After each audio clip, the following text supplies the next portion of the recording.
Hi friends, this is your accounting teacher Anjali. I hope you all are doing well.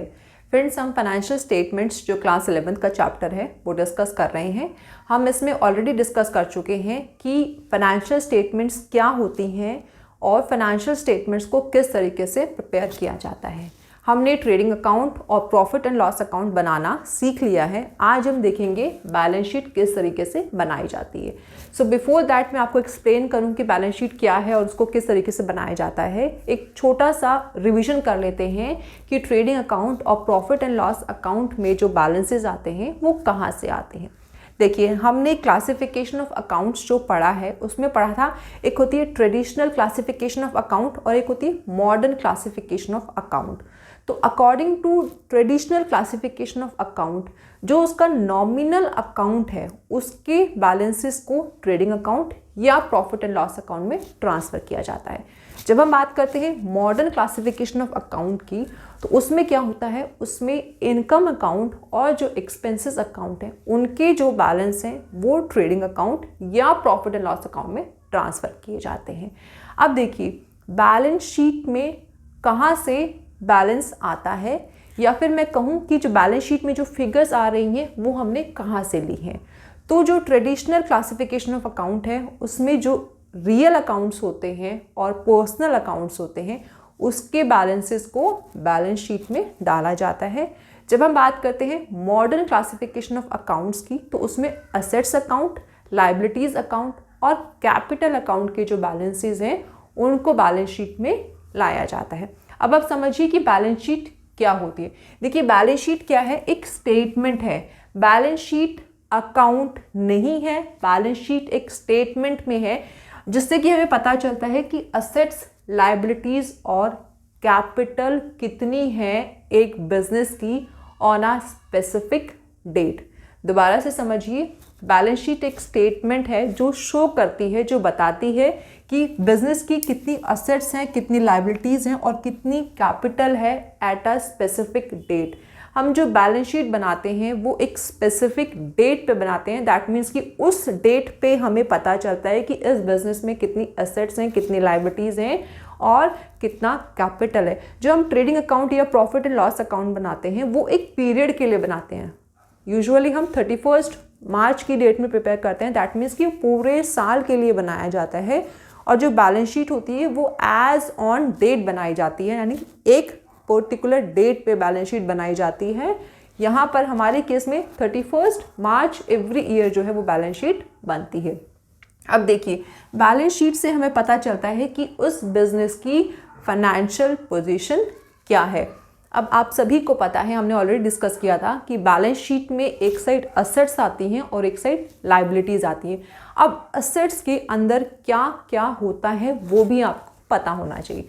देखिए, assets को हम कितनी categories में divide करते हैं। सबसे पहला होता है नॉन करंट एसेट्स, उसके बाद करंट एसेट्स और लास्ट में फिक्टिशियस एसेट। आपके लिए जो सबसे इंपॉर्टेंट हैं वो ये दोनों एसेट्स हैं। देखिए, non current assets that mean जो करंट एसेट्स नहीं है। नॉन करंट एसेट्स में हमारा सबसे पहले आता है फिक्स्ड एसेट। फिक्स एसेट्स वो वाली एसेट्स होती हैं जिनको कि परचेज किया जाता है लॉन्ग टर्म के लिए और उनका आगे रीसेल का कोई मोटिव नहीं है। That means which are not purchased for resale. ठीक है। अब फिक्स एसेट्स में दो तरह की एसेट्स होती हैं। एक होता है टेंजिबल एसेट्स और दूसरा होता है इनटेंजिबल एसेट्स। जो टेंजिबल एसेट्स होती हैं वो वाली एसेट्स होती हैं जिनको कि हम देख सकते हैं। फॉर एग्जांपल, लैंड हो गई, बिल्डिंग हो गई, फर्नीचर हो गया, मशीनरी हो गया, ये सभी टेंजिबल फिक्स एसेट्स हैं। ठीक है। उसके बाद intangible fix assets. Intangible fix assets वो वाली होती हैं जिनका कि कोई फिजिकल एग्जिस्टेंस नहीं होता, जिन्हें कि हम नहीं देख सकते। फॉर एग्जांपल, गुडविल हो गया, पेटेंट हो गया, कॉपीराइट्स हो गए, ये सभी इंटेंजिबल फिक्स एसेट्स होती हैं। अब आपको एक चीज़ ध्यान रखनी है कि जो टेंजिबल फिक्स एसेट्स हैं उस केस में डेप्रिसिएशन चार्ज होता है एक्सेप्ट लैंड। ये हम ऑलरेडी डिस्कस कर चुके हैं अपने डेप्रिसिएशन चैप्टर में। ठीक है। तो जो बैलेंस शीट में वैल्यू आती है वो नेट वैल्यू आती है, डेप्रिसिएशन को माइनस करके दिखाया जाता है। ठीक है, जब हम बात करेंगे इंटेंजिबल फिक्स एसेट्स, तो इंटेंजिबल फिक्स एसेट्स के केस में डेप्रिसिएशन नहीं होगा, वहाँ पर वर्ड लिखा होगा अमोर्टाइजेशन। ये आपको ध्यान रखना है, दोनों ही चीज़ें सेम है, बट फिक्स एसेट्स के केस में हम बोलेंगे fix asset tangible fixed assets के केस में हम बोलते हैं डेप्रिसिएशन, और इनटेंजिबल फिक्स एसेट्स के केस में हम बोलते हैं अमोर्टाइजेशन। ठीक है, अब उसके बाद नॉन करंट एसेट्स में ही आता है इन्वेस्टमेंट्स। इन्वेस्टमेंट देखिए इसके नाम से क्लियर है, जो कि इन्वेस्ट किया जा रहा है टू अर्न मनी। अब ये इंटरेस्ट हो सकता है हमें सामने से जो मिल रहा है, ठीक है, या डिविडेंड हो सकता है। तो किस तरीके की इन्वेस्टमेंट होगी? सिक्योरिटीज में इन्वेस्ट कर रहे हैं, शेयर्स में इन्वेस्ट कर रहे हैं, डिबेंचर्स में इन्वेस्ट कर रहे हैं to earn dividend, interest etcetera. ठीक है, तो जो इन्वेस्टमेंट्स होता है वो भी हमारा नॉन करंट एसेट्स में ही आएगा। अब करंट एसेट्स हमें पता है कि जो 12 मंथ्स के अंदर हमें कैश में कन्वर्ट होकर मिल सकती हैं। ठीक है, so which are held in the form of cash, यानी तो कैश की फॉर्म में होंगी, या फिर बैंक में बैलेंस होगा, या फिर वो वाली एसेट जिसको कि हम रीसेल करते हैं। फॉर एग्जांपल हमारा स्टॉक हो गया, क्योंकि हम परचेज करते हैं गुड्स को for the purpose of resale, तो हमारा स्टॉक भी किस में आता है? करंट एसेट्स में आता है। उसके बाद ऐसी वाली एसेट्स जिनको कि हम बहुत ईजिली कैश में कन्वर्ट कर सकते हैं। फॉर एग्जांपल हो गया सन्ड्री डेटर्स। ये बहुत डिटेल में आपको पढ़ना है, आपको पता होना चाहिए कौन सी एसेट्स करंट एसेट्स के नीचे आएंगी और कौन सी नॉन करंट एसेट्स के नीचे आएंगे। ये हम ऑलरेडी बहुत डिटेल में डिस्कस कर चुके हैं इनिशियली जब हमने पढ़ा था कि अकाउंटिंग क्या होता है। ठीक है, अब उसके बाद आता है फिक्टिशियस एसेट। देखिए फिक्टिशियस एसेट्स वो वाली एसेट्स हैं जो कि एसेट नहीं हैं बट उनको एसेट के नीचे दिखाया जाता है। For example deferred revenue expenditure, जिसमें कि एडवर्टाइजमेंट एक्सपेंसेस आता है। ये क्या है? ये वो वाले लॉसेस हैं जिनको कि अभी तक राइट ऑफ नहीं किया गया। फॉर एग्जांपल मैं बात करती हूँ एडवर्टाइजमेंट एक्सपेंसेस। एडवर्टाइजमेंट के एक्सपेंसेस यूजुअली बहुत बड़े एक्सपेंसेस होते हैं, तो उनका जो बेनिफिट है वो सिर्फ करंट ईयर में नहीं मिलेगा, वो आगे आने वाले फ्यूचर में भी मिलता है। तो क्या करते हैं, उसके अमाउंट को कुछ ईयर्स में डिवाइड कर दिया जाता है और एवरी ईयर उसको धीरे धीरे थोड़ा थोड़ा अमाउंट राइट ऑफ किया जाता है। ठीक है, तो ये तो था हमारा एसेट्स वाला पार्ट। ठीक है, अब देखिए लाइबिलिटीज़ में एक होती है हमारी नॉन करंट लाइबिलिटीज़, उसके बाद होती है करंट लाइबिलिटीज़, और एक होता है हमारा कैपिटल आप सभी को पता है कि ये ओनर का अपना कंट्रीब्यूशन होता है फर्म में। ठीक है, अब non current liabilities which are not payable within 1 year, that means long term liability. For example long term debentures हो गए या बैंक के लॉन्ग टर्म लोन्स हो गए जो कि विद इन 1 ईयर पे नहीं करना। ठीक है, उसके बाद आता है करंट लाइबिलिटीज़ जिसको कि विद इन 1 ईयर पे करना है। फॉर एग्जांपल बिल्स पेबल हो गए, सन्ड्री क्रेडिटर्स हो गए। ठीक है, उसके बाद कैपिटल मैंने आपको ऑलरेडी बता दिया। अब एक होती है कॉन्टीजेंट लाइबिलिटीज़। देखिए वो वाली लाइबिलिटीज़ हैं जो कि अभी तो लाइबिलिटी नहीं है बट इन फ्यूचर वो लाइबिलिटी में कन्वर्ट हो सकती हैं। फॉर एग्जांपल किसी बैंक के लिए किसी बैंक लोन के लिए गारंटर हैं, तो गारंटर तब तक सेफ है जब तक सामने वाला पेमेंट कर रहा है। अगर सामने वाले ने लोन की पेमेंट में डिफ़ॉल्ट कर दिया या वो गायब हो गया, वो भाग गया, तो ये जो लाइबिलिटी है वो किसके ऊपर आ जाती है? वो आ जाती है जिसने उसमें गारंटी दी है।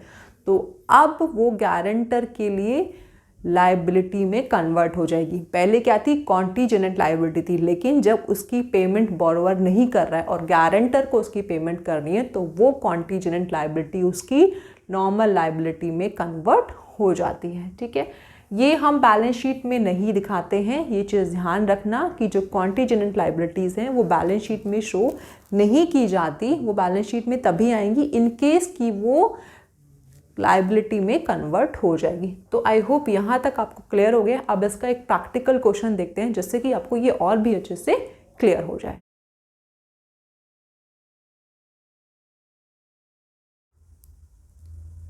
क्वेश्चन नंबर 14 हम कर रहे हैं टीएस ग्रेवाल के 22 सेशन का, और यहाँ पर हमें बैलेंस शीट तैयार करने को बोला है जिसमें कि हमें बैलेंस शीट को तैयार करना है इन ऑर्डर ऑफ परमानेंस के बेस पे और साथ ही साथ इन ऑर्डर ऑफ लिक्विडिटी के बेस पे। अब ये दोनों हैं क्या, पहले वो आप समझिए। देखिए बैलेंस शीट में हम असेट्स, लायबिलिटीज और कैपिटल को दिखा रहे हैं। दो पार्ट्स हैं, एक साइड लायबिलिटी है और दूसरी साइड असेट्स हैं। तो ऐसा तो नहीं है रेंडमली हम किसी भी एसेट को कैसे भी शो कर देंगे, एक प्रॉपर वे में तैयार किया जाता है। तो जो पहला वे है वो है परमानेंस, दैट मीन्स कि जो सबसे परमानेंट चीज़ है उसको हम फर्स्ट नंबर में दिखाएंगे। तो देखिए लायबिलिटी साइड में क्या होगा, सबसे पहले कैपिटल आएगी, उसके बाद जो नॉन करंट लायबिलिटीज़ हैं यानी कि करंट लायबिलिटीज़ नहीं है, non current liabilities that means जो करंट लायबिलिटीज़ नहीं है या जिनको हम बोलते हैं लॉन्ग टर्म लायबिलिटीज़, वो आएंगी और लास्ट में करंट लायबिलिटीज़ आएंगी। जब हम असेट साइड में आएंगे तो सबसे पहले फिक्स असेट्स आएंगी, उसके बाद इन्वेस्टमेंट्स आएंगी, देन आएगा करंट असेट्स। मैं आपको इस वाले वे से ये क्वेश्चन बताऊंगी। जो लिक्विडिटी वाला मेथड है वो आप अपने आप करेंगे। लिक्विडिटी में क्या है कि जो सबसे ज़्यादा लिक्विड असेट है या लायबिलिटी है उसको पहले दिखाना है। तो देखिए लायबिलिटी साइड में सबसे पहले क्या आएगा, करंट लायबिलिटीज़, उसके बाद नॉन करंट लायबिलिटीज़ या फिर लॉन्ग टर्म लायबिलिटीज़ भी हम कहते हैं, और लास्ट में आएगा कैपिटल। जब आप एसेट साइड में आएंगे तो सबसे पहले करंट एसेट्स आएगा, उसके बाद इन्वेस्टमेंट्स एंड लास्ट में फिक्स्ड एसेट्स। जब आप इस वाले तरीके से कर लेंगे तो ये क्या है, जस्ट उसका रिवर्स है, आपको सीक्वेंस जो है वो चेंज करना और आपकी बैलेंस शीट तैयार हो जाएगी। फिर भी अगर आपको कोई प्रॉब्लम होगी तो आप मुझे मैसेज करके बताइएगा, मैं आपकी हेल्प करूंगी, बट आई डोंट थिंक आपको किसी भी तरह की कोई प्रॉब्लम होगी, आप सॉल्व कर लेंगे। अब देखिए आपको ये करना है, एक पेंसिल को हाथ में लेके बैठना है, बिकॉज उससे क्या है आपको क्वेश्चन करने में ईजी होगा, कोई भी जो आइटम है आपको वो छूटेगा नहीं, बिकॉज हमें एक सीक्वेंस में तैयार करना है। तो जब हम सीक्वेंस में तैयार कर रहे हैं तो उस केस में चांसेस होते हैं कि कोई एक आइटम हमारा रह जाए। तो देखिए सबसे पहले हम क्या कर रहे हैं, अपनी असेट साइड को तैयार कर रहे हैं। आप लायबिलिटी से भी स्टार्ट कर सकते हैं, बट मैं यूजुअली असेट साइड से स्टार्ट करती हूँ। तो यहाँ पर गुडविल गिवन है। गुडविल क्या है, हमारी फिक्स एसेट्स है, ये इंटेंजिबल फिक्स एसेट्स है। तो हमें सबसे पहले क्या दिखाना है, अपने फिक्स एसेट्स दिखानी है। तो गुडविल है तो गुडविल से स्टार्ट करते हैं। तो गुडविल पे टिक मारिए और यहाँ पे लिखिए गुडविल और 20,000। उसके बाद देखिए नेक्स्ट हमें क्या करना है, अभी हमें फिक्स एसेट्स ही लिखनी है। तो उसके बाद देखिए कोई और फिक्स एसेट हमारे पास गिवन है, यस। उसके बाद है land and building 60,000। So land and building पे टिक कीजिए और यहाँ पर इस तरीके से उसको दिखाइए। अब उसके बाद देखिए, उसके बाद हमारे पास प्लांट एंड मशीनरी गिवन है 40,000। तो अब आप क्या करेंगे, प्लांट एंड मशीनरी पे टिक करेंगे और यहाँ पे उसको इस तरीके से शो करेंगे। देन उसके बाद है फर्नीचर 16,000। तो फर्नीचर पे टिक कीजिए और फर्नीचर 16,000। अब इस क्वेश्चन में हमारे पास कोई और फिक्स एसेट नहीं है हमारे पास। अब नेक्स्ट जो आता है वो आता है इन्वेस्टमेंट। तो आप क्या करेंगे, इन्वेस्टमेंट पे टिक करेंगे और यहाँ पे दिखाएंगे इन्वेस्टमेंट 20,000, ठीक है। अब उसके बाद हमें क्या करना है, करंट एसेट्स को लेना है। तो करंट एसेट्स में इसमें हमारे पास क्या है, बिल्स रिसीवेबल, ठीक है। तो आप क्या करेंगे, बिल्स रिसीवेबल इस तरीके से यहाँ दिखाएंगे 30,000। उसके बाद हमारे पास गिवन है डेटर्स। डेटर्स कितने हैं, डेटर्स है 50,000। तो आप यहाँ पे लिखेंगे सन्ड्री डेटर्स 50,000। डेटर्स के केस में या फिर हमारी जो फिक्स एसेट्स है, एक बार आप चेक कर लीजिएगा कि कोई और एडिशनल इन्फॉर्मेशन गिवन तो नहीं है। तो यहाँ पर हमारे पास provision for doubtful debts given है, तो वो आप क्या करेंगे, माइनस करेंगे। ये जो एडजस्टमेंट्स हैं वो हम नेक्स्ट चैप्टर में बहुत अच्छे तरीके से समझेंगे। अभी हो सकता है आपको क्लियर ना हो, बट जब मैं आपको डिटेल में बताऊंगी अपने नेक्स्ट चैप्टर में तो आपको बहुत अच्छे से क्लियर हो जाएगा, ठीक है। अभी फिलहाल आप इतना देखिए कि मुझे क्या करना है, सन्ड्री डेटर्स इस तरीके से दिखा के उसमें से प्रोविजन फॉर डाउटफुल डेट्स जो गिवन है 2,500 वो माइनस करना है। तो जो नेट फिगर आएगी वो आएगी 47,500। तो आप प्रोविजन वाले पॉइंट पे भी टिक कर दीजिएगा, ठीक है। उसके बाद हमारे पास है क्लोजिंग स्टॉक 80,000, वो आप लिखेंगे क्लोजिंग स्टॉक। देन बैंक की फिगर है 20,000, आप बैंक लिखेंगे 20,000। एंड लास्ट में हमारा है कैश इन हैंड 1,000, ठीक है। ये मेरा असेट साइड का जो है पूरा कंप्लीट हो गया। अब मैं क्या करती हूँ, लायबिलिटी साइड में आती हूँ और लायबिलिटी का स्टार्ट करती हूँ। लायबिलिटी में मुझे क्या लेना है, सबसे पहले कैपिटल लेना है। कैपिटल मेरे पास है 1,80,000। तो इस तरीके से मैंने 1,80,000 लिया है। अब कैपिटल में क्या है, नेट प्रॉफिट ऐड किया जाता है, नेट लॉस माइनस किया जाता है, और कोई ड्राइंग्स है तो उसे भी माइनस करेंगे। सो यहाँ पर मेरे पास नेट प्रॉफिट है 92,600। तो मैं इस तरीके से ऐड करूँगी नेट प्रॉफिट 92,600। यहाँ पर मेरे पास ड्राइंग्स भी है तो मैं ड्राइंग्स को माइनस करूँगी 30,000। और इस तरीके से यहाँ लेस ड्राइंग 30,000, तो नेट फिगर निकल के आई 2,42,600। ये मेरा क्या है, ये मेरा क्लोजिंग कैपिटल है। ये मेरा ओपनिंग कैपिटल था, ये मेरा क्लोजिंग कैपिटल निकल के आ गया है। टिक मारते चलिएगा, नहीं तो प्रॉब्लम हो सकती है, ठीक है। उसके बाद अब मुझे क्या करना है, देखना है कोई लॉन्ग टर्म लायबिलिटी तो नहीं है। इस क्वेश्चन में मेरे पास कोई भी लॉन्ग टर्म या जिसे हम नॉन करंट लायबिलिटी कहते हैं वो नहीं है। अब हम चलते हैं करंट लायबिलिटीज़ की तरफ। तो इसमें हमारे पास करंट लायबिलिटीज़ में गिवन है लायबिलिटीज़ फॉर एक्सपेंसेस, वो आप लेंगे लायबिलिटीज़ फॉर एक्सपेंसेस 1200। देन उसके बाद मेरे पास इसमें गिवन है bills payable 10,700, bills payable 10,700। Then उसके बाद लास्ट में मेरे पास गिवन है सन्ड्री क्रेडिटर्स 63,000, सन्ड्री क्रेडिटर्स 63,000। अब आप देखिए, आपने हर एक पॉइंट यानी कि हर एक आइटम के सामने टिक लगा दिया है या कोई छूट गया है, तो सारे पॉइंट्स मैंने कवर कर लिए हैं। तो इससे क्या होता है कि क्या कोई पॉइंट छूट गया है वो आपको आइडेंटिफाई करने में इजी रहता है। तो मेरा तो सजेशन यही होगा कि आप इस तरीके से टिक मार्क करके चलेगा। बाकी अगर आपके पास कोई और अच्छा मेथड है, कोई और अच्छी ट्रिक है, तो मुझे कमेंट करके ज़रूर बताइएगा, सो दैट बाकी बच्चों की भी हेल्प हो जाए, ठीक है। अब हम क्या करेंगे, दोनों साइड का टोटल करेंगे। हमने इधर का टोटल किया लायबिलिटी साइड का 3,17,500, हमारी असेट्स का टोटल भी यही है 3,17,500। तो यहाँ पर क्या है, मेरी असेट्स और लायबिलिटीज़ दोनों टैली हो गई। प्रॉब्लम ये होती है जब हम बैलेंस शीट बनाते हैं कि हमारी असेट्स और लायबिलिटीज़ जो है वो टोटल टैली नहीं होता है, कहीं ना कहीं कुछ ना कुछ प्रॉब्लम हम कर देते हैं। बट ठीक है, आपके साथ ऐसा नहीं होगा। आप मेरी वीडियोस को देखते रहिए, किसी भी तरीके का कोई डाउट है तो मुझे प्लीज़ कमेंट करके बताइएगा। वेरी इंपॉर्टेंट बात, अगर आपने मेरा चैनल सब्सक्राइब नहीं किया या आप मेरे चैनल पे नए हैं तो मेरे चैनल को सब्सक्राइब ज़रूर कीजिएगा, साथ में बेल आइकन प्रेस करना नहीं भूलना, जिससे कि आने वाली कोई भी जो वीडियो है वो आपसे मिस ना हो। लाइक शेयर तो ज़रूर कर दीजिएगा। Thank you friends for watching my videos. अब मिलते हैं अगले सेशन में।